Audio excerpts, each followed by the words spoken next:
이 영상에서는 치질 통증 완화를 위한 방법 중에서 이전과는 다른 시각으로 새로운 이야기를 드리려고 합니다. 그 이유는 현대의학의 대증적인 치료는 이미 문제가 터진 이후의 대책으로 치질 통증의 예방에는 완벽한 방법이 아니라고 생각하기 때문입니다. 그래서 치질 통증을 완화하기 위한 자세 교정은 항문 주위의 압력을 줄이고 혈액순환을 개선하는 데 중점을 둡니다. 그런데 어떻게 자세 교정만으로 치질약의 주 성분인 디오스민과 같은 이런 효과를 볼 수 있을까요? 우리가 구부정한 자세로 오랫동안 앉아 있다면 엉덩이 주변 혈관들이 마치 빨대를 꺾어 놓은 것과 같다고 생각하시면 됩니다. 빨대를 꺾어 놓고 음료를 마시려고 하면 힘이 들고 잘 안 나오잖아요? 치질약으로는 보통 바르는 약과 먹는 약 두 종류가 있습니다. 먹는 약으로 보통 치센을 많이 알고 계실 텐데요.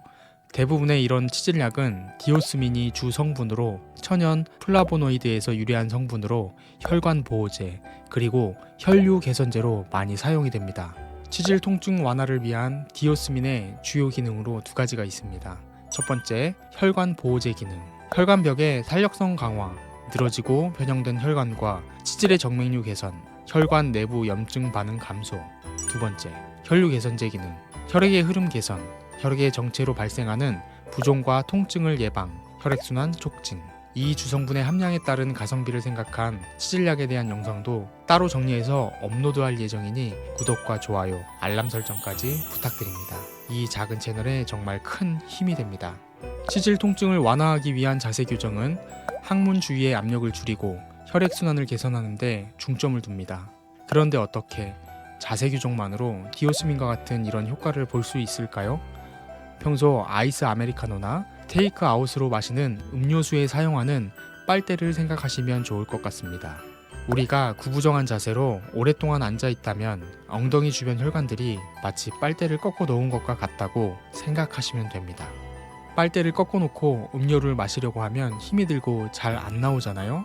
우리가 평소에 피가 잘 안 통하도록 정맥혈관이 꽉 눌린 그런 자세를 하고 있기 때문에 오래 앉아서 일하시는 분들이 치질에 더 잘 걸리는 것 같습니다. 예전에는 사법고시에 합격하려면 치질에 꼭 걸린다는 말이 있었을 정도니까요.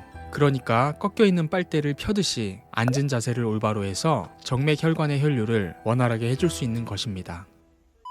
우리가 평소 자세가 좋지 않다고 하는 것은 보통 척추 위생 또는 척수 건강을 위한 내용이 많지만 물리적으로도 압착이 되어 있는 정맥혈관의 혈액순환을 원활하게 하는 데에도 간접적으로 도움이 될 수 있습니다. 자세 교정과 더불어 맥켄지 신전 운동이나 앉아서 하는 신전 자세 등은 척추 디스크 통증에도 도움이 됩니다. 여러분도 평소에 오래 앉아 있다면 스트레칭과 신전 자세를 자주 해서 허리와 정맥혈 순환이 잘 되도록 신경을 써주시는 것이 정말 좋습니다. 일석이조입니다.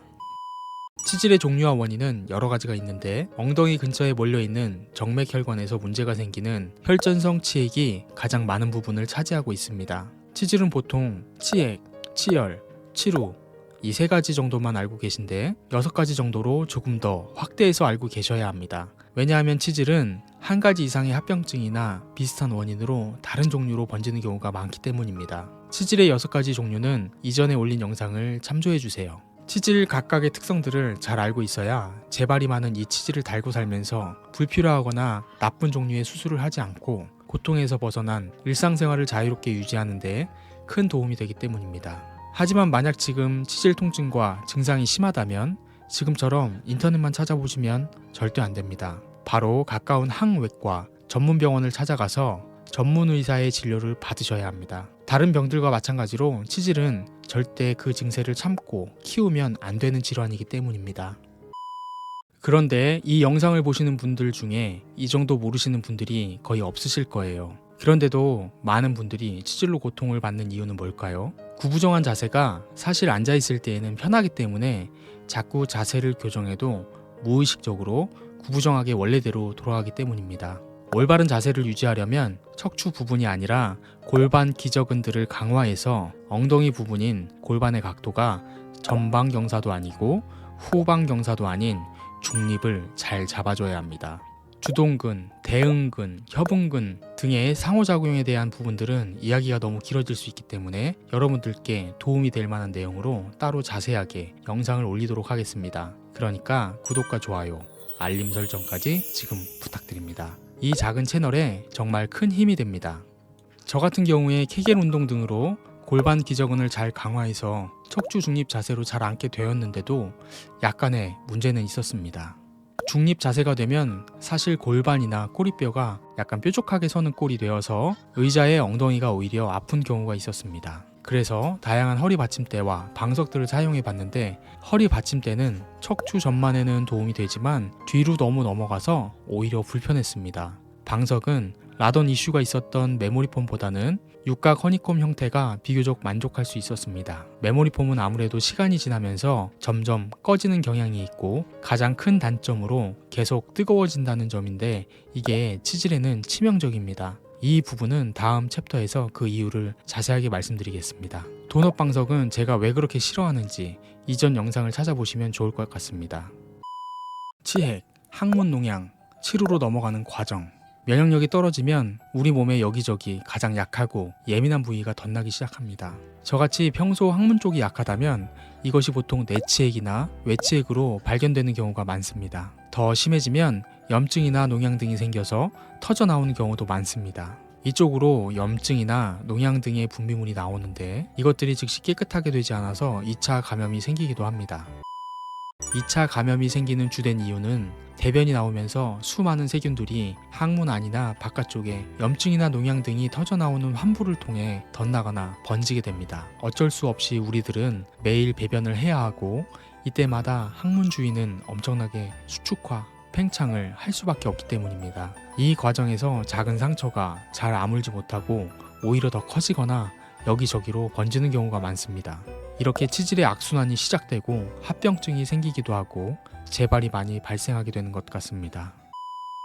치질에 잘 걸리시는 분들을 보면 봄부터 시작해서 여름과 가을에 치질 수술을 가장 많이 하는 것 같습니다. 이런 분들의 특징이 평소에 오래 앉아서 생활하는 분들입니다. 직장인, 전문직, 개발자, 편집자, 수험생, 공시생, 회시생 등등 너무 많습니다.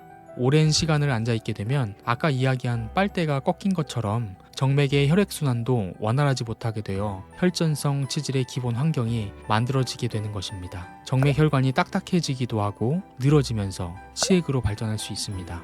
뿐만 아니라 엉덩이에서 나는 땀이 배출되지 못하고 항문 분비물 및 대변을 통한 세균들과 접촉하게 되어서 감염의 원인을 만들어내게 됩니다. 변비나 매운 음식, 컨디션 저하 등의 이유로 배변 시 항문에 작은 상처가 나게 되면 2차 감염의 발화점이 시작되고 상처나 엉덩이 땀샘을 통해 내부에서 염증이나 농양이 만들어지게 됩니다. 이런 악순환을 방지하기 위해서 오래 앉아있을 때에는 항상 건조하게 유지해야 하지만 이쪽이 일반 피부 조직과는 다르게 점막 위주에 아주 예민할 뿐더러 내부에는 약간 늘 점액질의 분비물이 자연스럽게 있기 때문에 습하지 않게 관리하기가 쉽지 않습니다.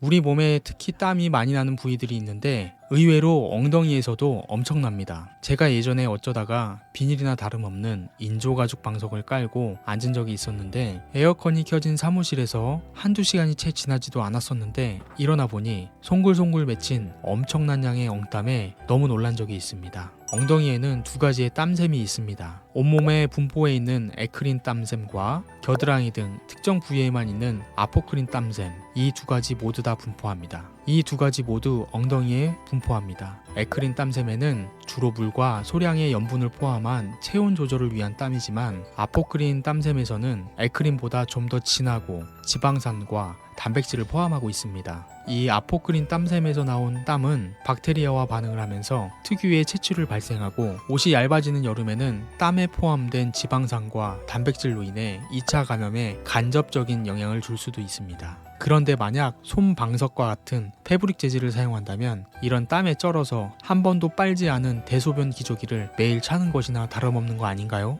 의자 패드도 마찬가지고요. 한번 지금 앉아 계신 의자의 냄새를 맡아보면 지옥을 경험하실 수 있을 겁니다. 그래서 저는 통풍이 잘 되고 세균 번식에 염려가 없는 그런 형태의 방석을 찾아봤습니다. 크기도 좀 크고 두께도 어느 정도 있어야 자세 교정에도 도움이 되는 것 같습니다. 저는 컨디션이 떨어지고 면역력이 약해지는 환절기에 치질이 심해질 것 같으면 피부와 직접적으로 닿는 속옷들은 주기적으로 삶아서 살균을 한다든지 평소에도 늘 건조기 사용으로 완벽하게 말립니다. 꿀팁으로는 시간이 없을 경우에는 팬티를 입기 전에 예민한 부분은 헤어 드라이기로 한 번 더 바짝 말리고 입는 편입니다. 그렇게까지 신경을 쓰면서 정작 오래 앉아 있어야 하는 의자는 솜 방석처럼 세균 양성소가 되면 안 되겠죠. 세균 번식 걱정 없는 재질에 귀찮게 세탁을 하지 않아도 되고 오래되어서 푹푹 꺼지지도 않는 그런 방석을 찾아봤는데 TPE라는 재질이 어느 정도 제 기준을 충족했습니다. 하지만 가격이 천차만별이고 가격도 가격이지만 제 기준은 KC 인증도 받지 않은 공산품이 내 피부에 자주 닿는 부분에 프탈레이트, 발암 물질 등 피부 트러블을 일으킬 수 있는 유해 성분에 대해서 얼마나 검증되었는지였습니다. 방석은 KC 인증을 받지 않아도 되기에 너무 많은 저가의 상품들이 대체 어떤 원료로 얼마나 청결한 공장에서 만들었는지 알 수가 없었습니다. 그래서 나름대로 기준에 충족한 내용을 고정 댓글에 참고로 남겨놓았습니다. 제가 치질 수술을 극도로 기피하는 이유는 아직까지도 수술법들 중에서 관략근에 손상이 전혀 없는 방법은 그리 많지 않은 것 같기 때문입니다. 늙어서 변실금으로 고생하고 싶지 않기 때문이죠. 치질의 통증을 자세 교정으로 좋아졌다는 비약은 무리가 있어 보인다는 분들도 분명히 계실 것 같습니다. 하지만 다양한 치질의 원인들 중 근본적인 원인의 공통 분모는 분명히 존재하고 대증적 치료나 수술보다는 생활 습관에 가깝다는 것이 제 개인적인 생각입니다. 그렇기 때문에 의학적 원인보다 더 원론적인 식습관이나 앉는 자세 등을 개선하지 않으면 반드시 재발될 가능성이 높다고 생각합니다. 저는 치질에 대해서 공부하고 생활 습관을 고쳐가면서 그렇게 이 저가의 동침을 수술 없이 10여 년 이상 지속하고 있습니다. 때로는 악화되고 노력하면 완화가 되는 시행착오들을 반복하면서 수술만은 피하면서 일상생활을 유지하고 있습니다. 늙어서 변실금으로 고생하고 싶지 않기 때문입니다. 터져버리면 수술을 해야겠지만 초기와 중기에 빨리 진료를 받고 열심히 공부하고 일상생활 속에서 노력하면 충분히 자연치유가 가능하다고 저는 믿고 있습니다. 앞으로도 치질로 고통받지 않을 우리의 노년을 위해 응원합니다. 감사합니다. 아시죠? 그곳의 불편함은 어느 날 갑자기 딱 하고 생겨나지 않고 조금씩 그리고 아주 오랜 시간 동안 천천히 마치 오래된 친구처럼 다가옵니다. 앞으로 좀 더 부분적으로 깊게 파고들어 이야기해 보려고 합니다. 궁금한 점이 더 있으시다면 언제든 댓글로 말씀해 주세요. 구독과 좋아요 그리고 알람 설정까지 해두셔야 이 작은 채널을 다시 찾아오실 수 있으실 거예요. 감사합니다. 행복한 하루 되세요.